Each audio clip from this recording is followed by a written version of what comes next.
And ladies and gentlemen, and certainly like to recognise Drew and his wife Libby, who both are fighting the good fight here. But I think it's fitting that we reflect on the fact that Drew grew up in Chinchilla. This is his home, and he is very, very legitimately entitled to protect his heritage and his legacy.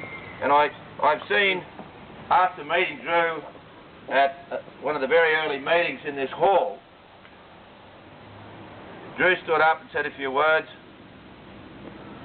and I got up and said a few more passionate words, and we eyed one another off and said, we're probably two blokes that are going to get along a bit, because we do get passionate and we like fighting for just causes.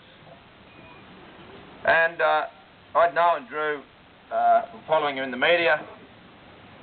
Didn't always agree with some of his points and issues, but I recognised him as a man of considerable intellect and considerable integrity, and with a passion for just causes. And we've become friends since that day, and we've worked together. And I'm more than happy to be here to support him on behalf of the Dalaka Action Group.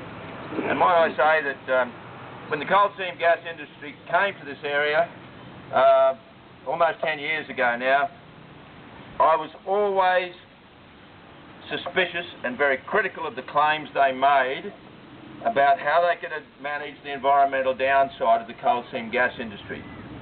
It was always based on suck it and see and a lot of propaganda and ill-researched information. And it's only been a result of dedicated farmers and environmentalists who has pressured them and pressured them and pressured them till they reluctantly faced up to their environmental responsibilities and what sort of legacy they are going to leave this area. Now, I was involved in a debate over the last couple of days about how the Surat Basin should be badged. If you understand what the Surat Basin is, it is a fertile legacy of a geological evolution. It is the basin in which all the sediments from the western side of the Great Divide have accumulated over geological time. Now, and this basin it runs from central Queensland down halfway down New South Wales, down to Gunnedah. It's a massive area that traditionally has produced great food, great fibre, and the farmers, in the face of drought and bad prices and floods and what have you, have nurtured this land. We have done a bloody good job by international comparisons. We haven't got it right all the time, but we have spent blood, sweat and tears and our dollars to preserve our legacy so that we can farm into the future and produce food and fibre sustainably. And people like me are not going to roll over and let multinational mining companies come in and trash this environment for short-term greedy purposes. Don't say all of that. I haven't been involved in agriculture to leave a desolate landscape behind and a trashed environment, and that's why I'm so passionate about this fight.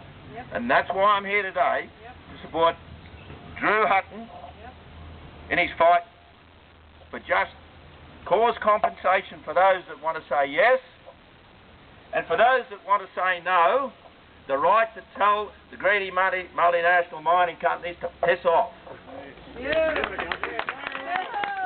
It's as simple as that. It is as simple as that.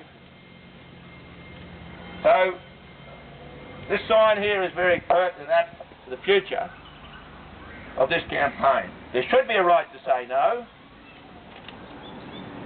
and those that feel as though they can say yes because the environmental boxes have been ticked, and they can live with the offer that's being made by these greedy multinational mining companies, might I say it again? Foreign owned, just to tuck in a bit of xenophobia. They should be able to negotiate as equal partners and get fair compensation. For those who believe their farms are totally incompatible with the activities of the coal seam gas industry and or coal mining companies that want to trash prime agricultural land on the basis that they can rehabilitate it, well, rehabilitate it my rear end. They can't rehabilitate it, they never have and never will. It's a lie, a con, pillaging, and whatever, Heather, it's crap. And they know it, but they keep trotting it out, as does Anna Bligh, to her eternal shame. To her eternal shame. So anyway, folks, I feel as though I've said enough. I was just only starting to get wound up as well.